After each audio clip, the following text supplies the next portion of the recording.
I am very excited for this talk. We're talking here about global perspectives in AI policy.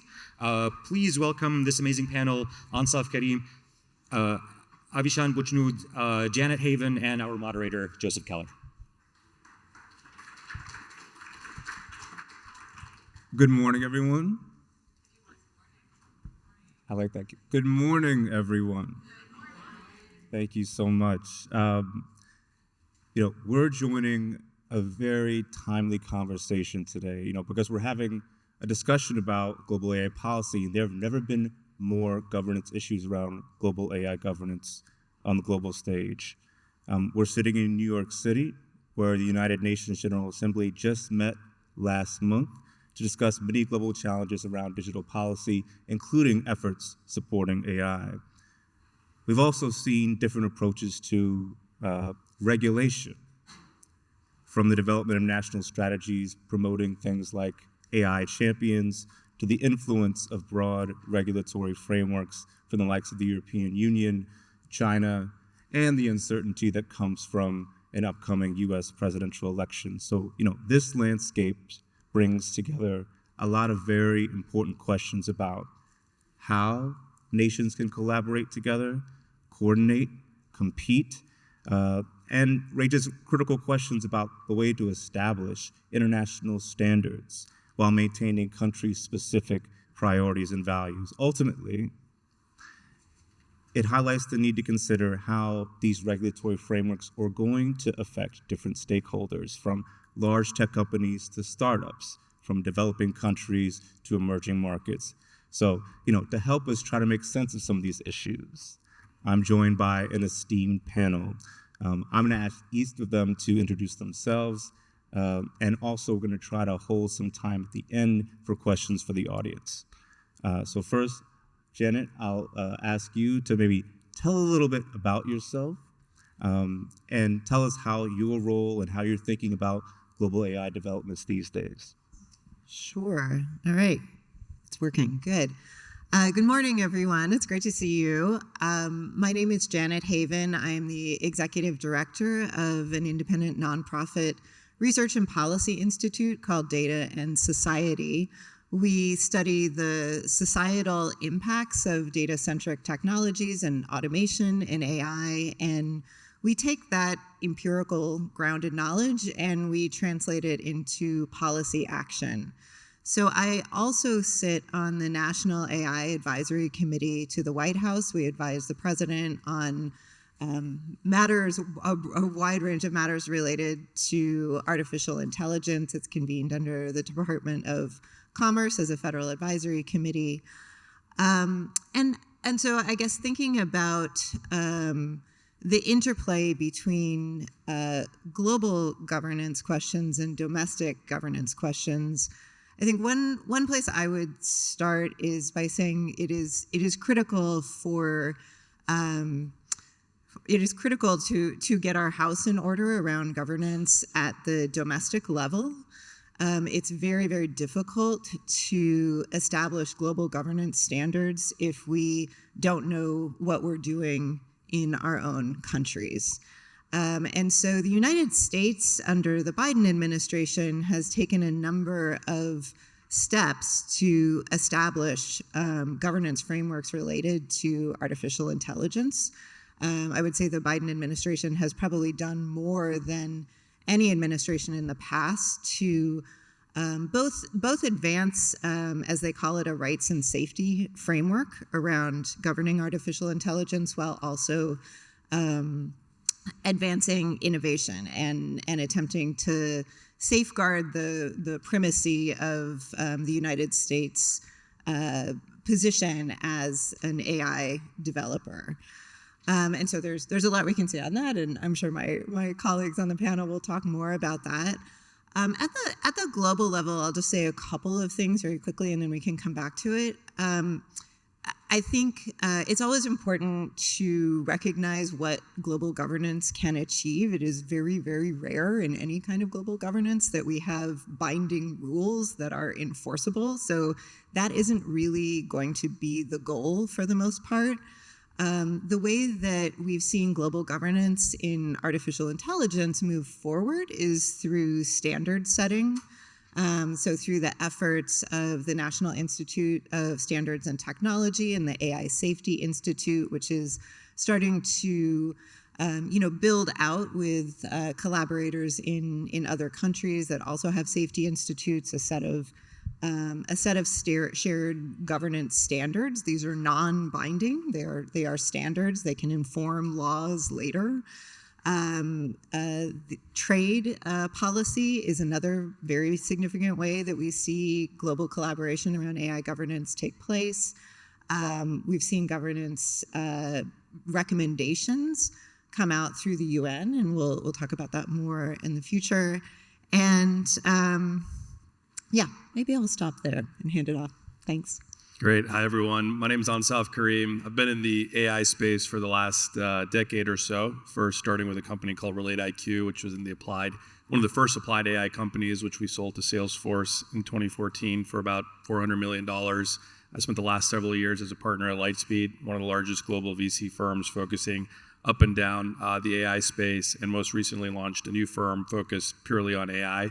Before that, I worked at McKinsey, including a lot of policy work for international governments and the US government, and then also served as a policy advisor for Cory Booker on his first Senate campaign focused both on domestic and international policy. And I currently serve on the board of the Stanford Institute of Research and Economic Policy, where we're doing a lot of work on AI. So I think I'm the default private sector voice on this panel, but excited to chat more. Thank you. Good morning, everyone. My name is Avishan Bujnud. It's a true pleasure and honor being with you all today. So a little bit about me. I grew up in Tehran in Iran, and as I was growing up, it was the Iran-Iraq war going on. And one day, the Security Council, United Nations Security Council, came up with a resolution 598 that called for a ceasefire. And right there, I noticed there's an organization called the United Nations that really has an impact on lives of billions of people. So as I was growing up in Iran, of course, there were all sort of issues and challenges. And one way to get out of those was through technology. And I was introduced to a dial-up modem, and right there I saw how I can connect with a large group of teenagers in my neighborhood. And right there I thought that, well, I definitely want to pursue a career that is within the United Nations, but also uses technology as a way to increases people's well-being, enhances people's lives, and connects the world so that it leaves no one behind. So fast forward, I got an unpaid 2-month internship. I came to New York in 2007, and the 2-month internship turned into 17 years of an amazing career at the United Nations. I'm privileged to be supporting data, AI, ICT within the UN Peace and Security pillar in United Nations Departments of Peace Operations, Political Affairs, and Peace Building. I work closely with 35 plus missions, peacekeeping missions, as well as special political missions that are located in conflict zone. And we try to help support them use technology, specifically, of course, nowadays more AI, to help support them with their mandates in terms of peace and security, protection of civilian, disarmament of armed groups, and supporting ceasefires and reaching peace agreements within the conflict areas. So, and of course, as we are looking at how we can use AI to help support our work at the UN, but also support those in those vulnerable locations in conflict areas, there's a lot of questions and challenges around risk of AI, privacy policies, and how AI should be and should not be used. And of course, I think in this conversation, we will be talking about some of those rules and regulations that we think are needed as different actors are coming in to use AI in this space. So I'm going to pause here, and I'm looking forward to this collaboration. Thank you. Thank you all. Very impressive panel. Janet, one of the things that you mentioned was about international standards. Many of the international bodies, including for the United Nations, require collaboration around the development of some of those standards, but there is a competition about who is able to get there first. I'm wondering if you could comment on how you see this space of collaboration versus cooperation around standards and other issues as it relates to the current initiatives. You mentioned the International AI Safety Institute Network that's meeting in San Francisco in November.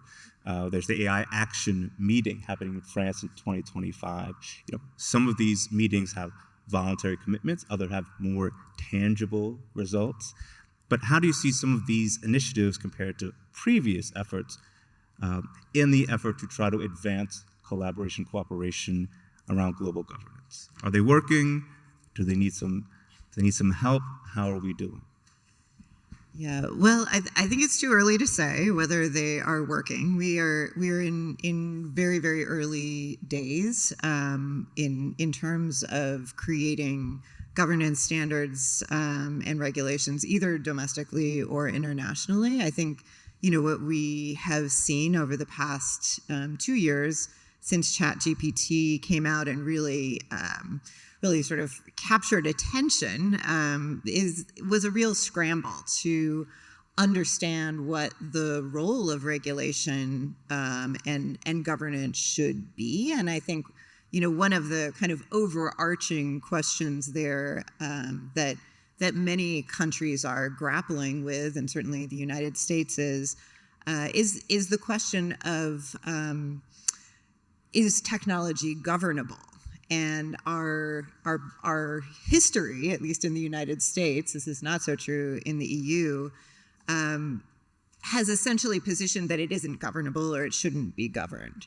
And so we're really seeing a sea change, I think, both at the domestic level and in terms of the appetite for international collaboration on governance, in the sense that governments are seeing risks more clearly and seeing harms, and so therefore are much more motivated to take a pro-governance stance and to collaborate with each other, recognizing that technology, flows between borders, and that it is, in many cases, we see very different domestic policies put in place, but ultimately, in terms of the desire to maintain international trade flows and the ability to continue to collaborate, there is a strong desire to see technology that is interoperable and also that is reflective of basic commitments to protecting human rights at a global level, protecting civil rights and civil liberties at a domestic level. So we see that play out in different kinds of bodies. The AI Safety Institute, which was essentially created about a year and a half ago out of the 2 years ago, out of the executive order on AI that came out of the Biden administration. And that body is really tasked with developing standards, particularly right now they're focused mostly on frontier models, but they are really tasked with developing standards to govern AI all up and down the kind of capability levels. And they have a very, very strong international component, because at the same time we saw a number of safety institutes established in other countries, in Japan, in the UK, I believe South Korea. And so there's a real desire to try to harmonize that standard setting, which is sort of tends to be seen as a technical project. And so it has been led in many cases by technical actors. Although I would argue, and one of the things we work on at the organization that I run, is that we need to see it as a socio-technical issue, that we really need to understand the creation of standards and how we think about safety and rights protections in AI systems as being at the intersection of technology and society. And so we've seen in the AI Safety Institute, as they've taken that idea on board, that there has been a lot of collaboration, both domestically and internationally with civil society organizations that bring a rights-based approach, with academics who are coming both from the technical and the social sciences. So that's a really interesting point of collaboration that we're seeing develop. And as Joe said, we're going to be having an event in November that brings together all of the safety institutes in San Francisco. Ansaf, as Janet was speaking, I was thinking about trade and cross-border issues. So I'm wondering if you could share a little bit more about how you think the attempts to coordinate and collaborate for governments and countries affect business, affect the ability to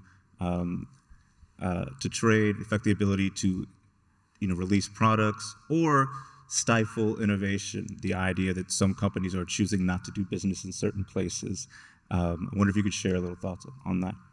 Yeah, I think from a U.S. perspective, a lot of what you're seeing and some of the things that Janet reflected on also stems from the experience with what happened in social media. And I think if you talk to a lot of U.S. policymakers, part of the learning from that experience is how do we get in front of a technology that we think can be equally disruptive and potentially harmful to society and to the U.S. and to potentially the international order as well. And so I think there's initially been a lot of momentum and movement towards how do we make sure that we maybe don't repeat the mistakes of the past. But at the same time, obviously, in the U.S., driven by market forces, we are also very excited, I think, as a country about the potential of what AI will bring, both from an economic value perspective, but also in terms of a competitive advantage in staying in front of this new technology that has a lot of transformational powers. I think that if you talk to a lot of business leaders in Silicon Valley, I think there is a little bit of a concern around what Europe, as an example, has done in the past with regards to potential stifling of innovation because of a heavier regulatory burden. And so I think there is a constant conversation around what is the right balance between making sure there are right safeguards while allowing this space for innovation, especially in such a new and raw technology that's changing, frankly, every week, that regulation has a very tough time keeping up with, or any kind of policy could have a really tough time keeping up with. But I do think overall, from a U.S.-centric perspective, collaboration will be important, but I don't think the U.S. will necessarily, be seeing eye to eye with every other international body or organization, because there is a high momentum towards making sure that the market is staying open enough for the right level of innovation, and that the U.S. is seen and is practically a leader in the AI space. And so these are tough things, I think, to balance, but I do think that we're probably trending more in that direction than over-regulation or over-stifling of the AI space.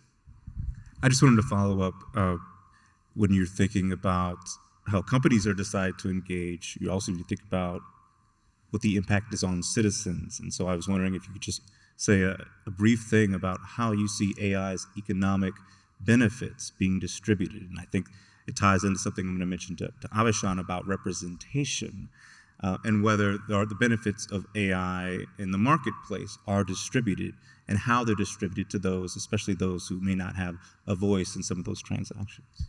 Yeah, I think that's a very big concern. If you look at the last 3 decades or 4 decades of innovation in the technology sphere, we've had obviously the advent of the internet, we've had mobile, we've had cloud computing. These have been transformational opportunities in technology, but also in economic value creation. And obviously the U.S. has I think Silicon Valley in general has done a phenomenal job of capturing that value. I think if you think about the potential for AI and the opportunity it brings, it's at least equal to those, if not much orders of magnitude larger. And if you think about, again, who will be capturing potentially some of that economic value, I think a lot of it will be trending towards the places where we're seeing the cutting edge innovations happening, which is in Silicon Valley primarily. Not to say there aren't places in China and Europe who are competing, but if you think about the globe, again, the emerging market countries, I think, will be left behind just by the basic necessity of research and capital expenditure to be able to stay up to date in these areas. And then if you overlay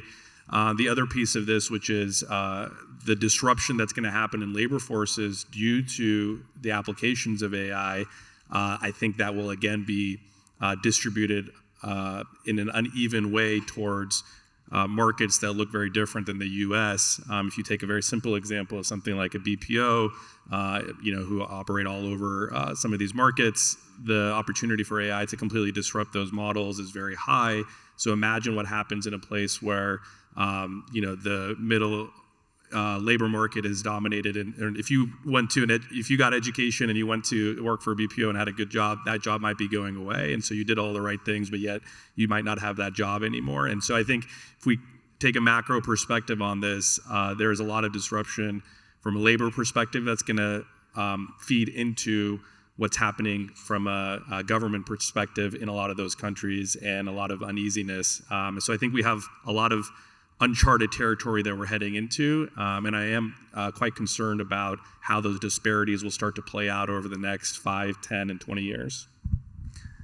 Avishan, the United Nations has played a very critical role in conversations around global governance, stemming out of the high-level body on AI's report this past summit and the Summit for the Future, and of course the General Assembly, which happened last month. But we encounter a challenge. While the UN represents an incredible forum for stakeholders to voice their opinions across 193 nations, it also is hard to streamline productivity. And I'm wondering if you could comment on the challenges when it comes to picking the right place, as it were, to have some of these discussions. There are conversations about whether or not the G7 or the G20, it's been chaired by India, Brazil, and South Africa upcoming in 2025, whether these are other places, other fora for productive conversations. I wonder if you could speak to some of the challenges about picking the right place and balancing all those factors which are necessary for collaboration and governance. Thank you so much for your question. So as we all know, United Nations plays a critical role in fostering multilateralism by bringing in 193 member states to have a dialogue. So a month ago, if you were in New York, you have noticed the traffic. That's because we have head of states coming from more than 140 countries to New York City, and these are head of states that often don't get to meet each other. Some of them don't even get along.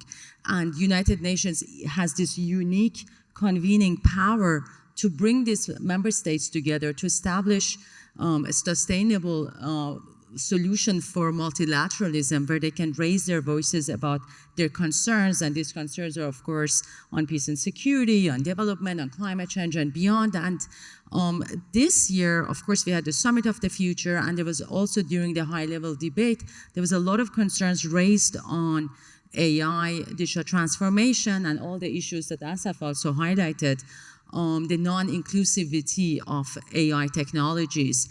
So I still believe, and I think UN plays that unique role in convening 193 member states, and these member states can be small little island or big powerful nations, and it's really important as we are implementing the Sustainable Development Goals, the 2030 Agenda, we ensure no one is left behind. So within the AI discussion, the same, we need to ensure that all member states have a voice. Of course, when it comes to AI governance, it's tricky, and the challenges, as you questioned, Joe, there are a lot of challenges around AI governance because, I mean, after the Second World War, there were a lot of discussions around governing nuclear science and to ensure that nuclear science is not used to turn into weapons of mass destruction. Entities were established, like International Atomic Energy Agency, to monitor the implementation of nuclear programs, to ensure that it's used for good, to ensure that it's used to support clean, good energy and not be used as a weapon of war in the conflicts. Treaties were written like NPT, Non-Proliferation Treaty, CTBT, and beyond. And of course, mechanisms were put into place to ensure member states are compliant to those rules, and there were punishments and sanctions introduced for those non-compliant member states. But when it comes to AI governance, it's more tricky, because AI is not as tangible as nuclear program. There's not going to be reactors built. All of us in this room are doing amazing AI work, and it's democratized and it's accessible by everyone. So, and the questions around private sector comes in, and the questions around civil society. So in order to have a AI governance that works, we need to ensure to bring in everyone who is playing a part, playing a role in establishing AI technologies and solutions. With nuclear program, it was very much member states, defense ministries, and beyond that were part of those discussions, because none of us in our kitchens do uranium enrichments. Whereas with AI, we have this challenge that every single person now, AI is democratized. They can be using AI, and they are bad actors as well, and we all know that's the case. And of course, the questions around disruptions that will be coming with AI, and we know it's all coming. We know we keep talking about keeping human in the loop, but soon, when the models are advanced enough, people are going to be losing their jobs. So how do we ensure that we come up with a governance that is inclusive? I believe the United Nations still plays a critical role in bringing these voices together, bringing all the concerns from national governments, issues that Jeanette highlighted, together in one place, so that member states can be coming up with standardizations, as Jeanette mentioned, coming up with harmonized approaches in guardrailing AI technologies. And if you haven't seen, as Joe mentioned, the high-level body on AI that was appointed by Secretary General of the UN. It is an independent high-level body advising the Secretary General on AI, came up with a report on governing AI for humanity. You can Google it and it will come up. It was presented during the Summit of the Future in September. The report comes up with 7 recommendations. And as Janet highlighted, there's a lot of work that needs to be done. We are at the various stages of the governance while technology is rapidly moving and going fast. And I think, as Ansaf mentioned, it's really important to find that balance where we take advantage of the opportunities that AI provide in tackling some of the biggest global challenges, in supporting implementation of sustainable development goals, while keeping an open eye on the risks, on disruptions, and beyond. Thanks. Do we have any questions from the audience?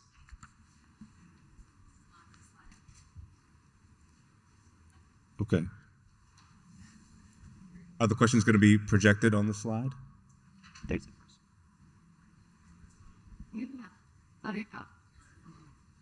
Not much. Okay. Apparently it was not on my phone. All right, thank you for bearing with me.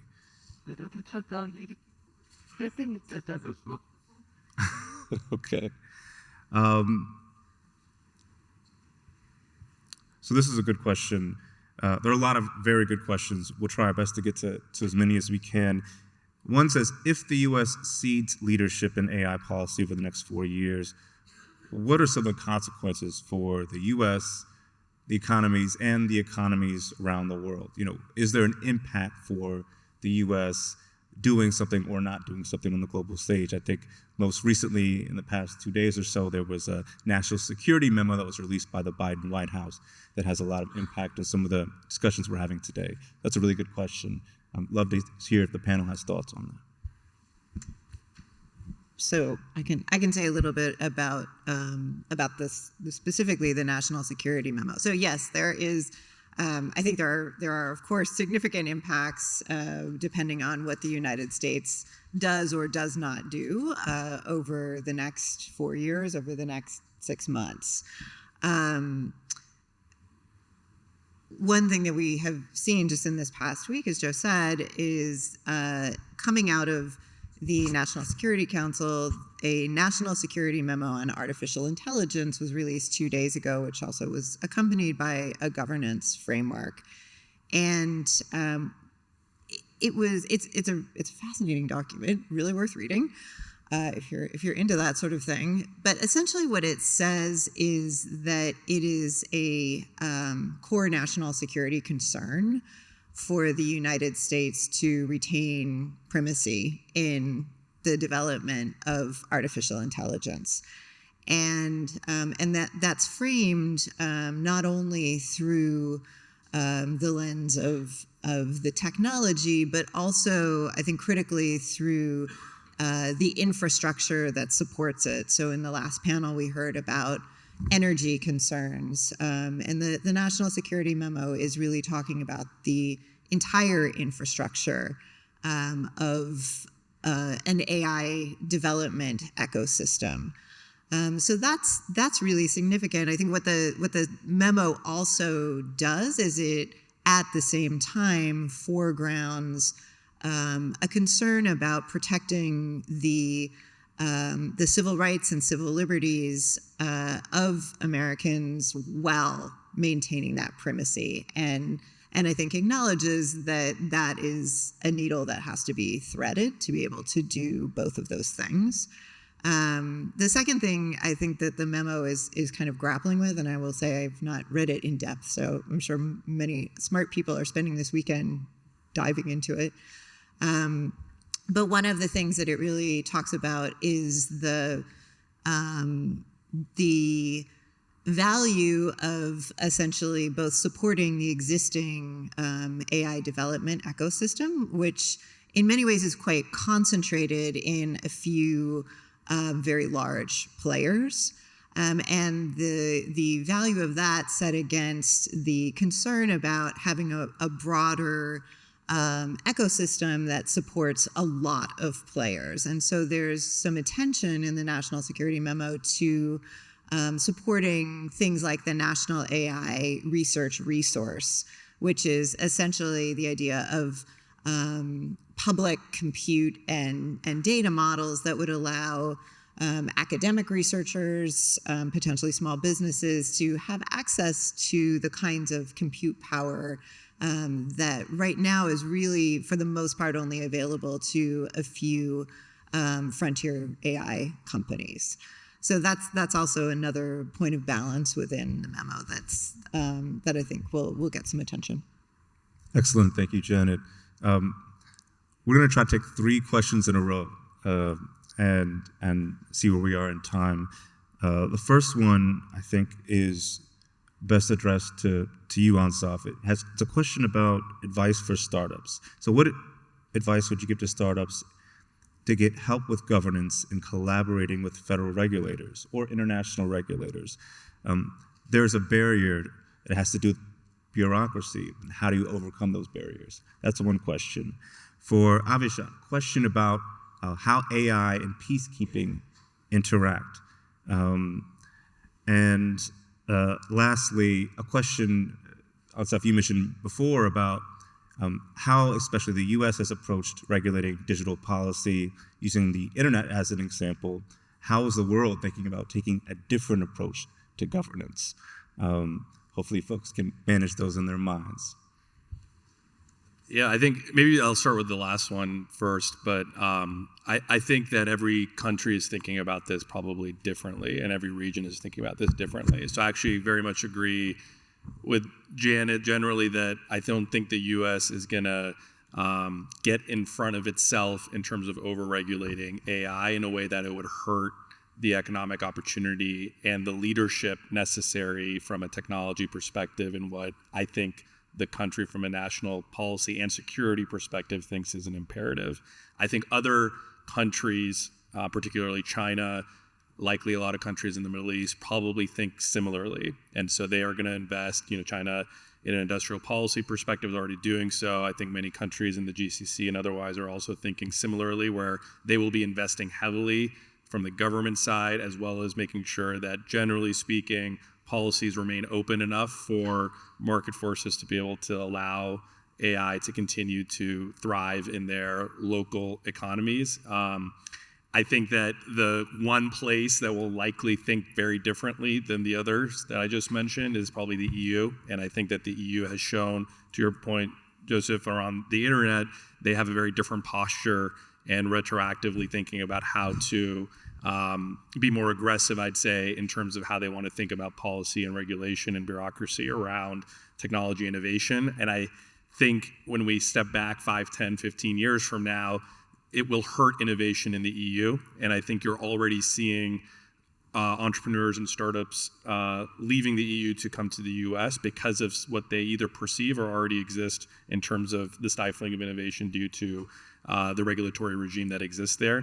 I think if you take a close look at GDPR, that's a great example of, I think, in my personal opinion, low impact policy, high regulatory burden on the average startup and innovation opportunity set.